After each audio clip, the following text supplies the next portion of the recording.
kolejną część teorii BTS i tym razem rozpoczynam oficjalnie kolejną serię, bo będzie to seria Love Yourself, bo jak dobrze wiemy 16 sierpnia BTS niespodziewanie wypuściło coś w rodzaju teasera do nowego comebacku, który był pełen teorii i pełen powiązań z wszystkimi innymi teledyskami i filmikami, które widzieliśmy wcześniej, więc to było ogromnym zaskoczeniem, aczkolwiek przejdźmy do teorii.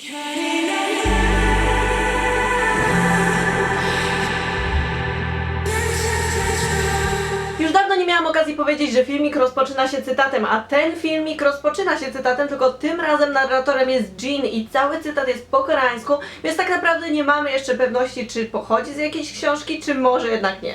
시간이 지날수록 선명해지는 순간이 있다. 이 순간을 위해 수많은 만남과 헤어짐이 존재했고 어느 골목, 어느 교차로를 지나도 결국 여기에 다다랐을 거라고 믿게 되는 그런 순간. Dzięki temu cytatowi możemy zrozumieć, że wszystko zawsze dzieje się z jakiegoś powodu. Wszystko, co się zdarzyło do tej pory, istniało dla czegoś innego i wszystkie drogi prowadzą nas do jednego miejsca, które jest naszym przeznaczeniem. Później co prawda widzimy scenę Jina, ale nie jest ona pierwsza, bo jak się okazuje każda ze scen, każdy z członków ma swoją osobną datę i pierwszą datą w tym wypadku będzie 25 maja, czyli fragment z Sugą. Znów widzimy Sugę przy pianinie, co od razu przywodzi nam na myśl jego krótki filmik, czyli First Love. Jak dobrze wiemy, pierwszą miłością Sugi było pianino i muzyka, więc to się łączy jak najbardziej w całość, aczkolwiek nawet sceneria jest troszeczkę podobna do tej z jego krótkiego filmu. Suga trzyma w ustach papierosa, ale w momencie, kiedy chce go zapalić, siedząca obok dziewczyna zabiera mu zapalniczkę i podpisuje inicjałami, a później pokazuje mu żółtego lizaka, jakby ten miał zastąpić tego papierosa. Jeżeli chodzi o Sugę i zapalniczkę, to jest to scena dość popularna, bo już od I Need You przez wszystkie możliwe filmiki widzieliśmy Sugę, który bawi się ogniem. Oczywiście tradycyjnie zaczniemy od symboliki lizaka i pierwszą i najbardziej trafną myślą będzie dzieciństwo i niewinność, ale także czerpanie radości z prostych przyjemności. Jedzenie tego lizaka natomiast oznacza, że cenimy te krótkie, nietrwałe przyjemności dużo bardziej niż to ogólne, stałe dobro. A co w takim razie z kolorem żółtym? Z aspektu mentalnego kolor żółty to kolor nowych pomysłów.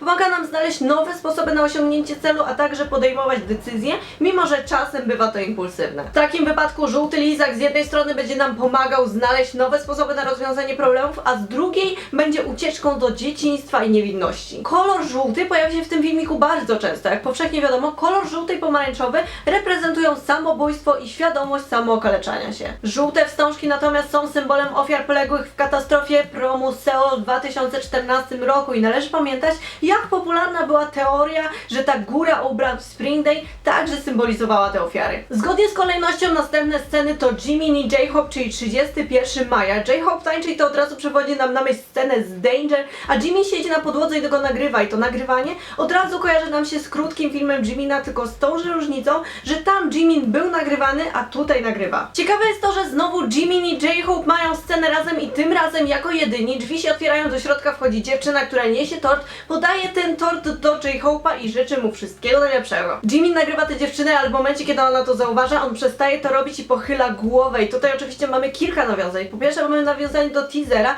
i do cytatu, który tam był, bo Jimin wydaje się być zakochany w tej dziewczynie, ale nie przyznał się do swoich uczuć, bo uważa, że nie ma powodu, żeby kochać kogoś takiego jak on. Dlatego skłamał i jest uwięziony w kłamstwie. J-Hope zamierza zdmuchnąć świeczkę, jednak przypomina sobie historię z dzieciństwa, z wesołego miasteczka i ta karuzela, którą widzimy, od razu przypomina nam tę karuzelę ze Spring Day, ale to ta historia J-Hope'a jest tutaj ważniejsza, ponieważ w dzieciństwie jego mama kazała mu zamknąć oczy, położyła obok czekoladowy batonik i po prostu odeszła. Jest to oczywiście nawiązanie do krótkiego filmu J-Hope'a Mama, bo nie dość, że odwołuje się do jego mamy, która zostawiła go w dzieciństwie, to pojawia się także batonik. Jak dobrze wiecie, w short filmie także pojawił się taki batonik. Jak dobrze pamiętamy, w short filmie J-Hope'a zdiagnozowano u niego zespół Munchausena, a jedną z przyczyn choroby jest trauma z dzieciństwa. Również cytat z plakatu J-Hope'a pasuje tutaj idealnie, ponieważ odnosi się do matki. J-Hope bardzo ją kocha i jeżeli tylko ona jest szczęśliwa, to wszystko jest w porządku. Kolejna data to 5 czerwca i Rap Monster, którego widzimy oczywiście z żółtym lizakiem. Jak dobrze wiemy, lizak i Rap Monster to bardzo częste sceny w teledyskach BTS. Obserwują dziewczynę rozdającą ulotki i tutaj oczywiście od razu mamy nawiązanie do tego cytatu, który widzieliśmy na jego plakacie,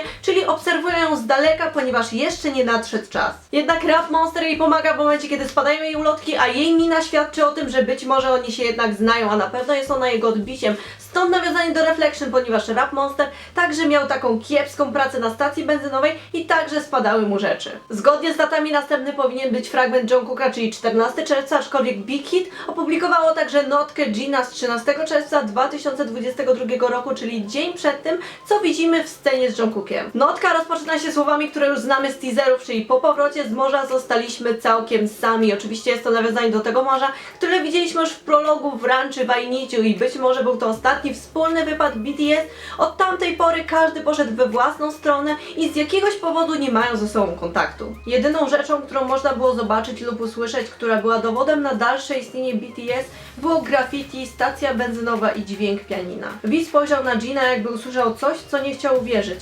Namjoon próbował go powstrzymać, ale Jin nie mógł dłużej nad sobą panować i go uderzył. V wybiegł z domu, który niegdyś tętnił życiem, a po powrocie z nadmorza opustoszał. Wszędzie można było zauważyć potłuczone szkło, resztki jedzenia i porozrzucane przekąski, a wszystko to było dowodem na to, co się stało kilka godzin wcześniej. Na ziemię spadło wspólne zdjęcie BTS na tle morza. Zdjęcie, na którym wszyscy byli szczęśliwi. Jin zatrzymał się na stacji benzynowej. Jeszcze nadejdzie dzień, kiedy wszyscy się spotkają. Dzień, w którym znów będą mogli się razem śmiać. Dzień, w którym Jin będzie mógł spojrzeć sobie w oczy z pewnością siebie. Ale ten dzień jeszcze nie nadszedł. Tego dnia, podobnie jak tamtego, wiał silny wiatr. Telefon zadzwonił, a zdjęcie zawieszone w pokoju Jina zadrżało. Na ekranie pojawiło się imię Hosoka. Hyung.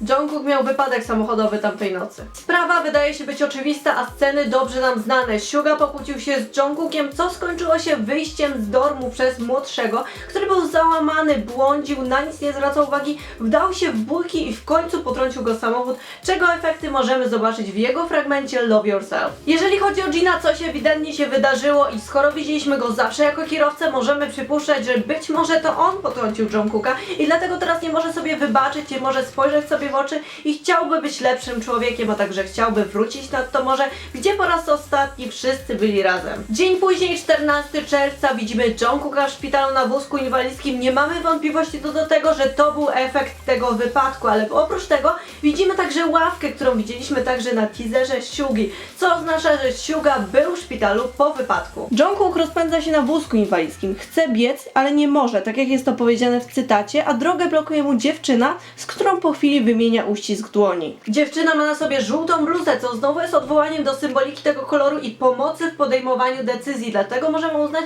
że ta dziewczyna wcale nie jest prawdziwa. Być może jest po prostu aniołem stróżem Jungkooka, który mu pomaga, a w nawiązaniu do Begin ona pomaga mu odnaleźć nowy początek. Kolejna data, 18 czerwca i V, i scenę w sklepie widzieliśmy już wcześniej, z tą różnicą, że V w nim pracował, a teraz po prostu jest tam klientem i widzi dziewczynę, która kradnie, jednak zamiast to zgłosić, bierze od niej te rzeczy i sam za nie płaci. I pewnie większość z was pomyśli, że coś się tutaj nie zgadza, bo skoro V zawsze był uważany za tego złego, to dlaczego nagle pomaga tej dziewczynie? Otóż właśnie dlatego, w pewnym sensie. Jak wiemy z poprzednich części, sytuacja w domu V była dość skomplikowana, ponieważ ojciec pił, w rodzinie była przemoc i prawdopodobnie V musiał opiekować się całą swoją rodziną sam i dlatego w tej dziewczynie widzi swoje odbicie, widzi samego siebie, bo ona także musi być w trudnej sytuacji, która zmusza ją do kradzieży, czyli nosi ona piętno i ma stigmę. Jednak ta dziewczyna nie jest mu wdzięczna i po prostu zabiera swój plecak i odchodzi, ale rzecz, na którą także warto zwrócić uwagę, to jest budynek, w którym jest ten sklep, który nie wygląda do końca jak budynek sklepu, jak coś ważniejszego. Być może przypomina troszeczkę wytwórnię i napis na tym budynku, duży napis No Sweat, No Beauty też jest bardzo znaczący, ponieważ może się odnieść do na przykład przemysłu muzycznego, ale nie tylko, bo ciężka praca to jest coś, co pomaga osiągnąć nam cele i ta ciężka praca dodaje piękna nam i naszej duszy. Ostatni element układanki to oczywiście Jin i 11 lipca. Stojąc przed przejazdem kolejowym, czeka aż przyjedzie pociąg. Jeżeli chodzi o pociąg, to od razu mamy tutaj skojarzenie z Run i ze Spring Day, ale w momencie, kiedy przyjeżdża ten pociąg, po drugiej stronie widzimy dziewczynę, która przebiegając przez przejazd kolejowy upuszcza coś, co wygląda jak pamiętnik. Jin od razu zagląda do tego pamiętnika, a zanim przejeżdża pociąg, ale to przejeżdżanie pociągu wygląda troszeczkę jak coś, o czym Jin przed chwilą przeczytał. Jeżeli chodzi o nawiązanie do Awake, to być może chodzi tutaj o pamiętnik i o tę tę dziewczynę, bo ona pomoże mu się obudzić i wtedy, tak jak było to powiedziane w notce, będzie mógł spojrzeć sam sobie w oczy. Zgodnie z notką i z tym, co widzieliśmy w wideo, członkowie BTS się rozdzielili, każdy poszedł w swoją stronę, a Love Yourself ma kontynuować historię, którą poznaliśmy przez ostatnie lata.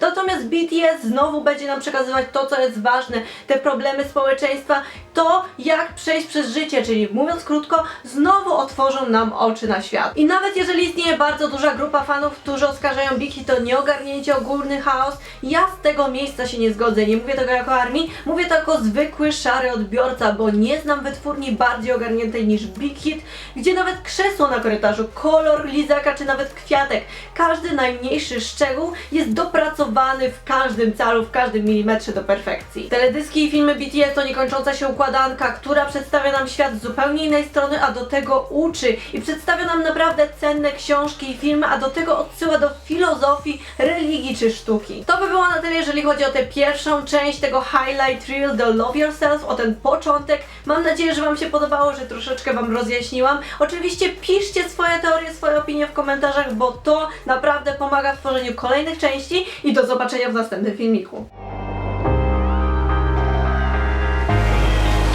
보고 싶다 이렇게 말하니까 더 보고 싶다